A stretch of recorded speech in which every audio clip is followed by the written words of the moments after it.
3, 2, 1.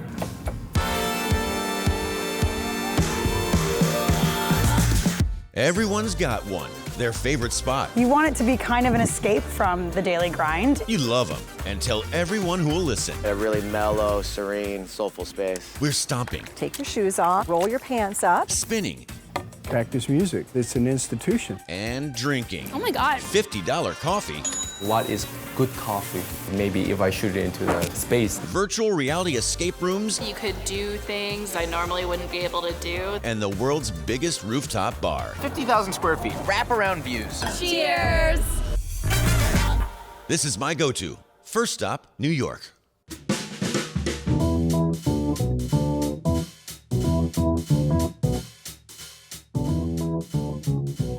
Oh my God, is my mouth black? Our signature is the astronaut coffee, a cappuccino, matte black lattes. When customer come in, can I get black coffee? One day we're talking, hey, do you know that black coffee is not actually black? Those customers ask, what you're meaning is the coffee is actually deep brown. Okay, let me make actual black coffee for you. 98% cacao powder. We invented some really dark roast coffee, and then almond paste, and then coconut cream. Oh my God. It's actually really, really good. It tastes like a lot of dark chocolate. The coffee comes in at the end and it's just like an incredible mixture of sweet and chocolate. And I know my mouth is covered in black and I can't get over it. A cappuccino ideas came out from Korean wartime. Coffee is one of the expensive drink, and the egg also really expensive ingredients too. So a lot of these kind of coffee shop, they serve coffee with egg yolk in there. When I dump the egg yolk into the coffee, fully cooking happening. It's like so creamy. It doesn't taste like egg at all. It really doesn't. This is really, really good. Here in the United States, for people, coffee usually just daily drink. I want to keep drinking this daily. That kind of thing made me a little bit sad. But recently, I'm thinking a lot. Right now, there are a lot of coffee culture where we talk about specialty coffee and that we have to drink more good coffee. But what is good coffee? Some of serious baristas, they go into coffee farm to get really nice ingredients. That's it. But they never think about it. What can we do to introduce to them our style, different type of coffee? I think maybe if I shoot it into the space, definitely flavor a little bit change it compared with normal coffee.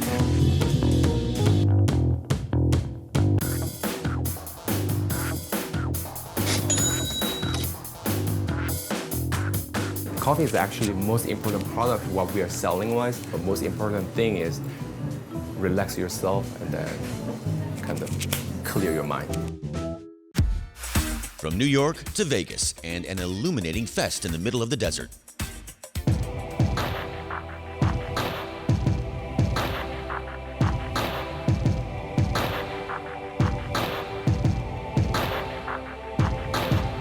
Would it be possible to produce an event for 20,000 people that could feel as calm as a yoga studio or as calm as a wellness resort? It means different things to everyone that comes, joy and sorrow, and it's a very loving, accepting place.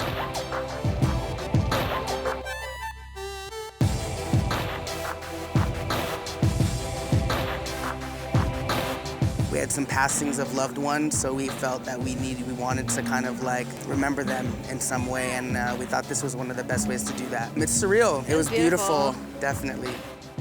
Every single lantern represents something different to every single person. There's an experience and an emotion at Rise that doesn't exist anywhere I've ever found.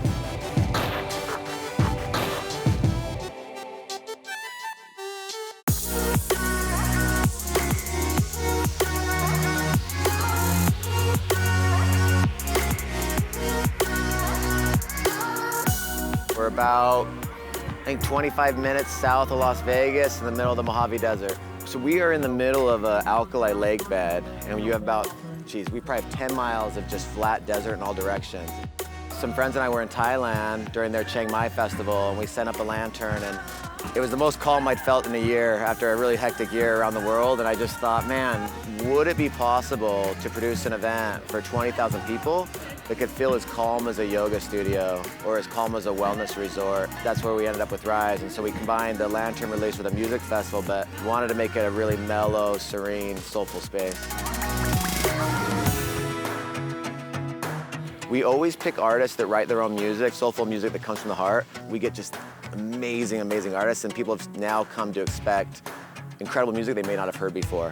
We also bring in gourmet food trucks with a variety of food, including like vegan, vegetarian, gluten-free options. Just after sunset, we light up the ground torches. They listen to the last half hour of music surrounded by 5,000 twinkling lights on the ground.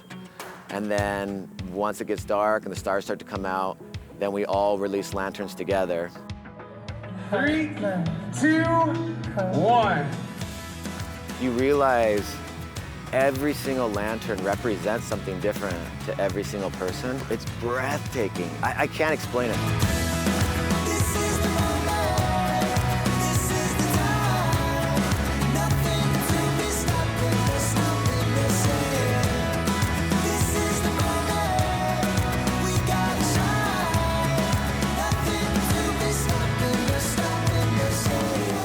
We traveled from LA, we went to Vegas, and then we're headed back home right now. We had some passings of loved ones, so we felt that we wanted to kind of like remember them in some way, and we thought this was one of the best ways to do that. It means different things to everyone that comes, the place where everyone can come together, let go of things if that's what they're doing, set new intentions, or celebrate. There's an experience and an emotion at Rise that doesn't exist anywhere I've ever found. I hope they feel safe to write what's in their heart, and that when they release that, there's a catharsis there, and you can see in people's faces this joy and this lightness after.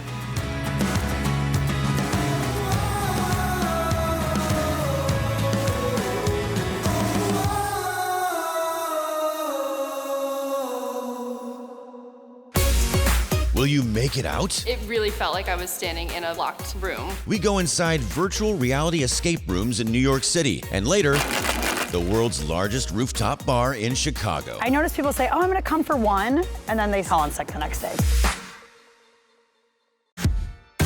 You're watching My Go-To. A real escape room experience, but in a virtual world. New York is next.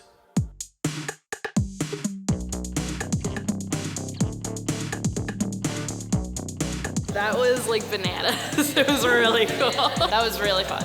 Our virtual reality escape rooms are really interesting. The technology behind them is really new. Well, I felt like being one of the characters in like my own video games, feeling like you were actually walking through doorways and hallways. A real escape room experience, but in a virtual world. You could do things and like pick up things I normally wouldn't be able to do. That was really fun. Everybody's really happy when they complete an escape room. They understand that it's a test of skill. It really felt like I was standing in a locked room. I'm Neil. I'm the general manager here at Escape Virtuality. We have a different variety of different virtual reality simulators, experiences, games, and escape rooms. All of our simulators are a multiplayer experience, so they're great to play with a group of friends. People wear these backpacks which operate as the computers which are running the game. The boundaries of the games never exceed the boundaries of the play space, so nobody ever feels the need to wander off or crash into things or walk into each other. For the VR escape rooms, we have the Haunted Cabin, we have the Alien Abduction, the Egyptian Tomb, the Mental Hospital, and Goblin's Quest, which is our 6-player high-capacity game. There's so much happening that you need to be paying attention to, and then if you make one wrong decision, then you have to kind of start all over. So it makes you think, you have to think about things before you do them. Visually, it was really cool. Our physical escape rooms that we built out are also really good. We use holographic projections in some of the games just to make them more immersive and feel like they're really in that scenario. There's different jump scares in the game that really get people moving. Very often, you'll turn around and see somebody standing behind you, or something will pop out at you after opening something, and it really gets people to scream. Our racing simulators are really, really excellent. The seats move in conjunction with the cars, and it really gives people the racing experience. It's also really good in terms of physical activity. You really work up a sweat on them. You have to do something aside from movies or drinks with friends, and this is something that's great to do. A successful escape room is always really exciting for groups, even if they've played other escape rooms in the past, just because you get the satisfaction of winning. We unwind in the Windy City at the world's largest rooftop. Am I in Miami? Am I in Cozumel? I don't know. It's beautiful blue water. And later, this Harry Potter cafe is serving up some magic in LA. I would say that it's an urban wizard theme. I freaked out and I had to come during lunch. You're watching My Go-To. It's like he's in your living room. We're headed to Chicago.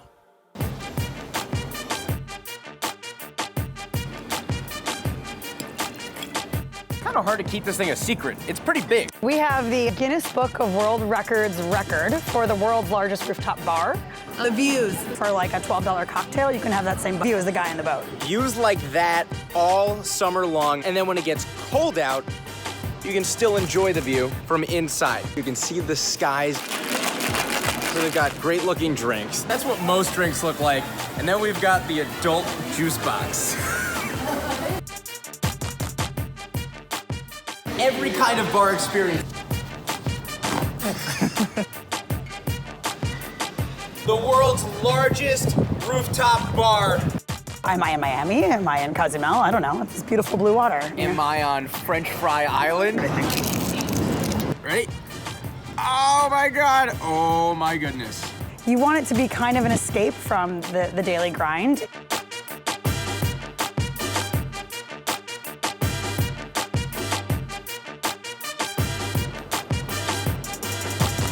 It's a pretty big rooftop. There's so much sunlight in here. Oh, I need my sunglasses. Yeah, it's so bright feel now. like summer in there. Absolutely. That's kind of the goal. 50,000 square feet. Indoor, outdoor space. Yep. Wraparound views. We have the Guinness Book of World Records record for the world's largest rooftop bar. Cheers!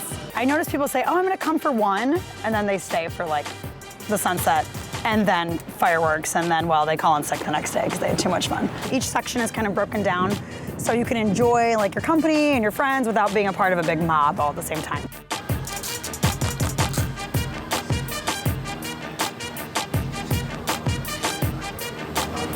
The coolest looking stuff, as it always is for me, is the food. Prosciutto and asparagus. Yep. Homemade cracker crust, a little caramelized onion, and red pepper flake. We make all the dough in-house every day. Cheers. Hot takes here. Crunchy, smooth, light and refreshing. 2 all-beef patties, onion, bacon, pickles, white cheddar, butter and grilled sesame bun. A pickle before, during, or after the burger, person? I'm an after. You're pickle. an after pickler. Yes. Okay. Are you an after pickler? I'll eat the Okay. pickle anytime. Okay. Oh my God. Oh my goodness. Oh my God. It's like candy. You might be the world's largest rooftop amazing burger spot. Guinness Book did not say that. We need napkins. Towels. I need a bib. So these are the loaded potato stack. So kind of our version of like the loaded baked potato. It's a full pound of potatoes in your bowl. Yep. A little crema, chives, bacon, a little bit of cheese on there. It's savory, and then like the French fry almost becomes sweet. The world's largest rooftop bar right here in Chicago. From Chicago to Houston, and a music lover's dream.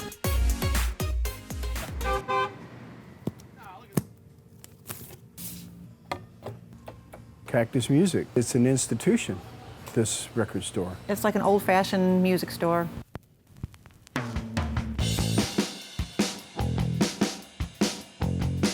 We stock a tremendous amount of records that are collectible, hard to find, from every era. Look how cool that is. And you can only get that at an indie record store. Yeah, you can't buy it. You can't buy it online. I don't know, I just love holding it. It's not like, I don't know, it's different from being on your phone. 56 To see something like this, my gosh, you're right there. It's the intimacy. It's the real stuff.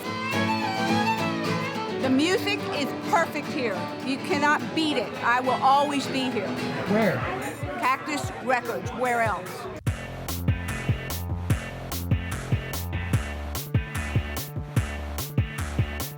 So what's my go-to in Houston? How about a place where you can buy cool records, see amazing live performances, and even drink a free beer? This is Cactus Music. Cactus Music is Houston's most historic music store. It opened in 1975 by Country Music Hall of Famer Pappy Daly's sons, Bud and Don Daly. Had a great run, and in 2011, they graciously allowed us to continue the brand down the street a couple of blocks. Gonna be next year 45 years. You know, it's a staple in Houston, this place, for sure. I think for a lot of people, it's great to see records make a comeback because it's a touchstone thing. And to me, it's so tangible. Like, this was on my wall in college. I spent most of my college years trying to look like the freewheeling Bob Dylan. It never really worked out. But I love being able to hold the record. The art's beautiful, and just taking it out, putting it on the turntable. It's really a whole experience you don't get with streaming. We have thousands of records from $1 all the way up to records that are $12,000 and everywhere in between. This one's $400. We have tens of thousands of used records, and we have a turntable that if you want to screen them, listen to them before you buy, that is something that has been happening at record stores since the 50s. You have the music in your hands. Like, it's like you have all the songs in your hands. You're not just like holding a device and just looking from your device. So, yeah, so much better. Many of the record labels and artists, they're going out of their way to do unique pressings for independent retail. Here's the amazing colored vinyl on this X-Hex record, which is a fantastic record, one of my favorites of the year. And look how cool that is. And you can only get that at an indie record store. Yeah, you can't buy it online. Correct. And so kids, it's not just your dad who listens to vinyl. Travis Scott listens to vinyl. His music is pressed on vinyl, but he shops here. He does. He's one of our customers. And you told me earlier the CD is not dead.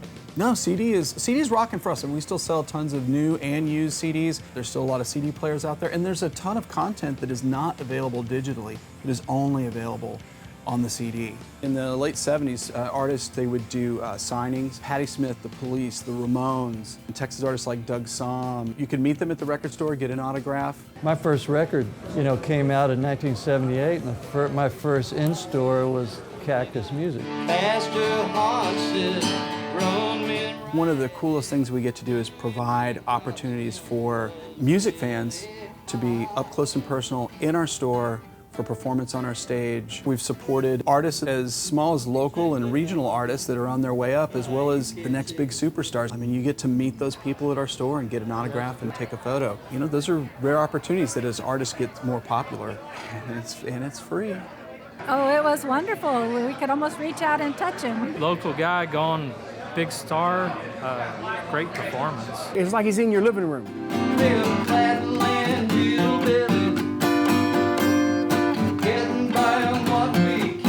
This is an institution, this Cactus Records is. Nowhere else but Cactus Records. From Houston to LA and a Harry Potter paradise. I've read the books some 27 times. I'm part of Los Angeles Dumbledore's Army, which is the second biggest Harry Potter fan club in the world. I have giant Harry Potter tattoos, a Harry Potter bag. My office is all Harry Potter. Just a little bit of a fan. It's an urban wizard theme. I picked it because it's a part of me. I'm kind of like a childlike spirit, and I wanted something that would capture that and also put my own special twist on everything.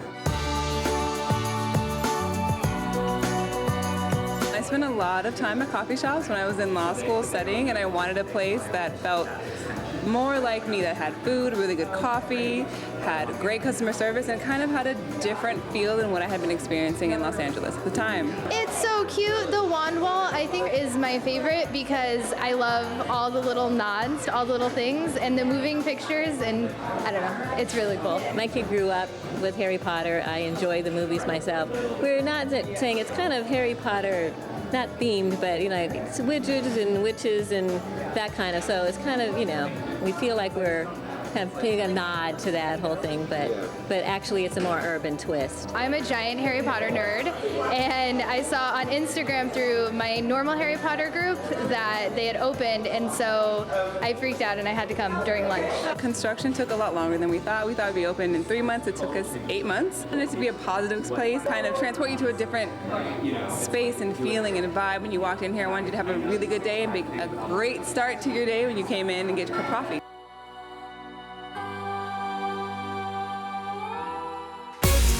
Up next, Get a grape and it pushes. we stomp into wine country. Come to my winery and you can stomp grapes.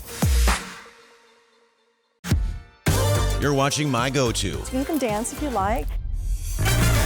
Let's head to Napa Valley. Grape stomping. You take your shoes off, you roll your pants up, and then you get into the barrel, and you can just sort of, go and squish around like this. You can even dance if you like. People love doing it. So harvest usually takes place around mid to the end of August, depending on how much sugar you want in your grapes. It will end, mid-October, end of October, sometimes through November. During harvest season, it is so busy. The grapes, when they're ready, you have to pick them. And that oftentimes happens in the middle of the night. So they'll start, 2, 3 o'clock in the morning, and they'll be full days. Some wineries will operate 24 hours a day. And here's the thing, grapes will ripen when they want to. They're not going to listen to you. So when they're ripe, it is your job to pick them immediately. They're crushed and destemmed. Our red wines ferment with the seeds and the skins on them because that's what gives them the wonderful color and the depth and the richness. White grapes get pressed right away, and then they ferment as well. So it's a really exciting time. The whole valley smells of fresh wine. We like moderate wines with lower alcohol, very balanced wines, so we tend to pick a little bit earlier than most other people so that we don't have too much sugar. Sugar directly converts to alcohol, so if you have too much sugar, then you have too much alcohol, and that doesn't make for a very balanced wine. Our goal for making wine is to make wines that are so good that you can't stop drinking them.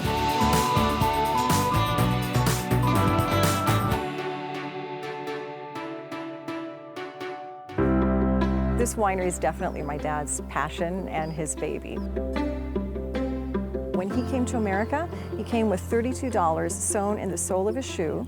He had a suitcase, and his suitcase was not full of clothes, but full of textbooks. And to come to America and to come to Napa Valley, which was like a shining beacon of freedom, he actually was able to achieve his dreams. And my favorite part of my job is when I travel and I meet people, or meet people in a tasting room, and they tell me, oh, I met your dad 50 years ago.